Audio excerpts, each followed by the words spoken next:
Una molécula de hidrógeno en estado sólido puede existir en dos formas: ortohidrógeno, con los espines paralelos dando lugar a un spin neto, y parahidrógeno, con los espines antiparalelos resultando un spin nulo. La forma orto puede estar en tres estados de spin, todos con la misma energía, mayor que cero, y la forma para solo tiene un estado de energía, con energía nula. El hidrógeno a alta presión y baja temperatura es sólido metálico. Considerar un sólido de n moléculas de hidrógeno consideradas como partículas distinguibles localizadas en los nudos de la red cristalina. El sólido se encuentra en equilibrio.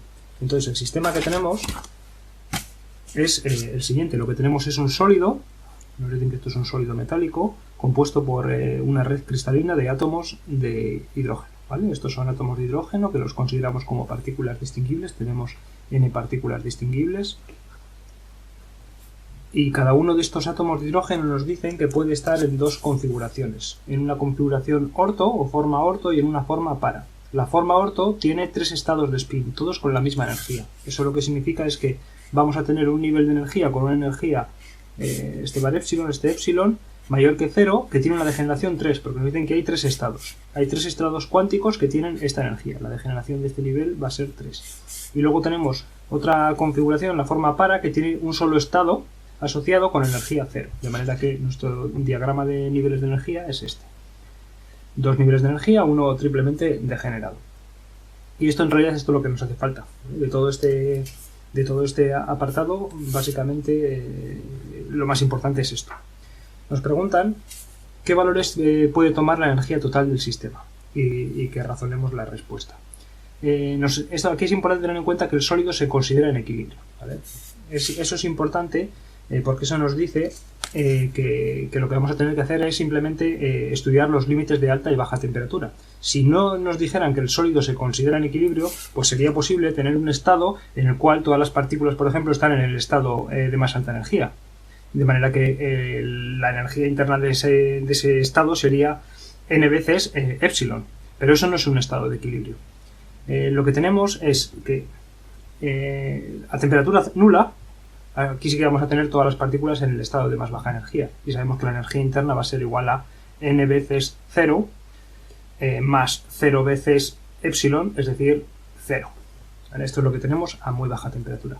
A muy alta temperatura lo que tenemos es que, y este es un resultado general para cualquier sistema, a temperatura infinita tenemos que las partículas se distribuyen de manera igual por todos los estados cuánticos. Aquí en este sistema tenemos 4 estados cuánticos. Tenemos 3 aquí y 1 aquí, 4 estados cuánticos. Cada uno de estos estados cuánticos se va a llevar entonces un cuarto de las partículas.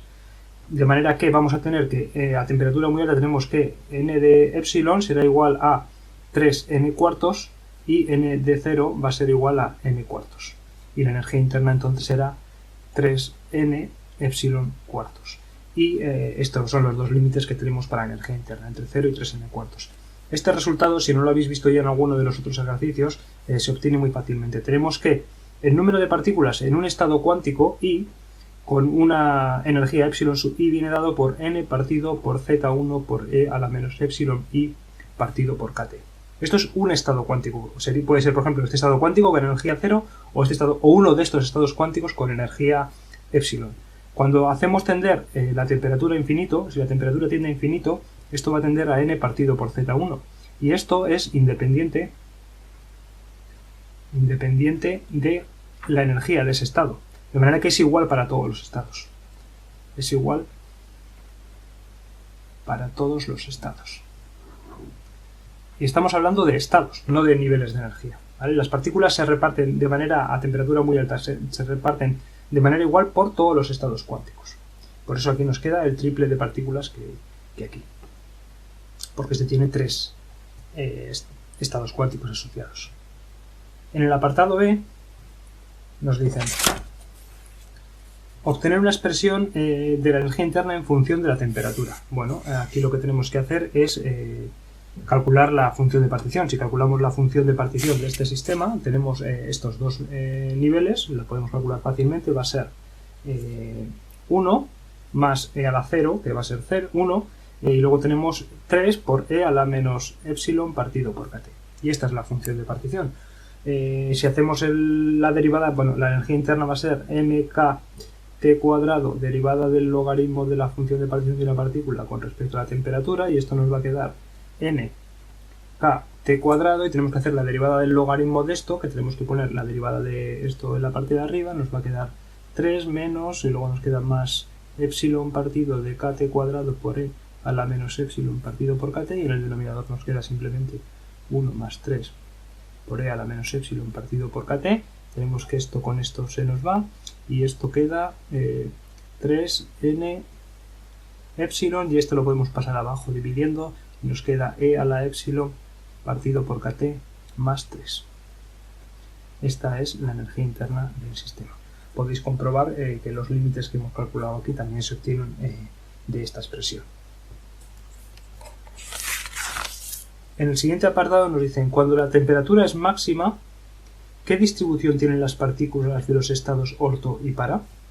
Bueno, esto ya lo hemos hecho. Cuando la temperatura es máxima se refieren a cuando estamos en el límite de temperatura infinita o temperatura muy grande. Es decir, si epsilon es mucho menor que kt, ¿vale? Esto es lo que nos están diciendo.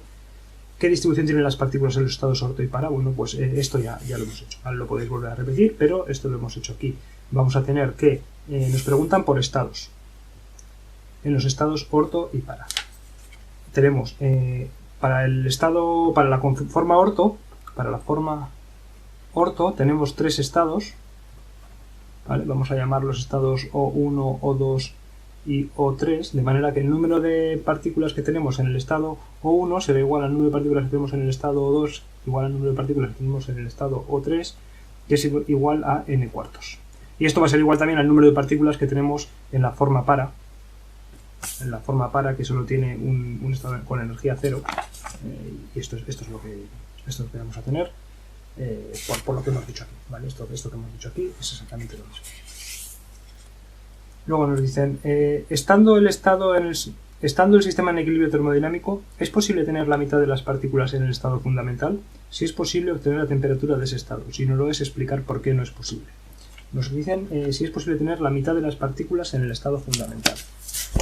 Lo que nos están diciendo entonces es si n de 0 puede ser n medios. Bueno, pues vamos a verlo. Aquí ponemos tenemos que poner la fórmula para el número de partículas en el estado de equilibrio de este nivel, y esto va a quedar n partido por z1, y aquí tenemos que poner la degeneración, que es 1 por e a la 0, es decir, esto, y esto es igual a n partido por 1 más 3, tenemos la expresión aquí, e a la menos epsilon partido por kt. Y esto tiene que ser igual a esto, de manera que esto con esto se nos va, y lo que nos queda es que esto tiene que ser igual a esto, de manera que queda que 3e a la menos epsilon partido por kt tiene que ser igual a 1.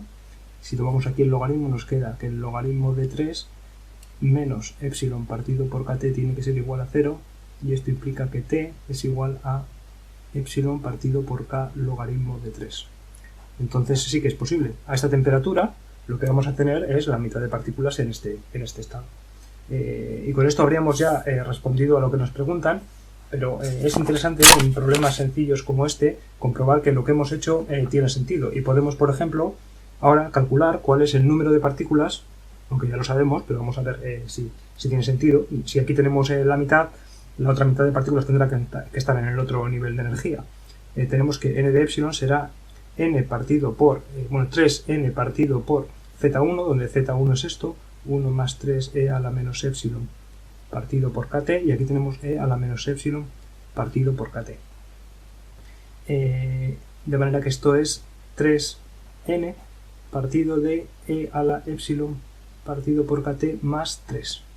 Si ahora aquí ponemos esta temperatura, aquí lo que nos queda es 3n partido por e a la logaritmo de 3, nos va a quedar aquí, si metemos esto aquí, más 3, y esto es igual a, esto nos queda 3 más 3, 6, partido de 3 nos va a quedar un medio, nos va a quedar n medios, ¿vale? Y esto tiene sentido, y significa que, bueno, que los cálculos los hemos hecho bien.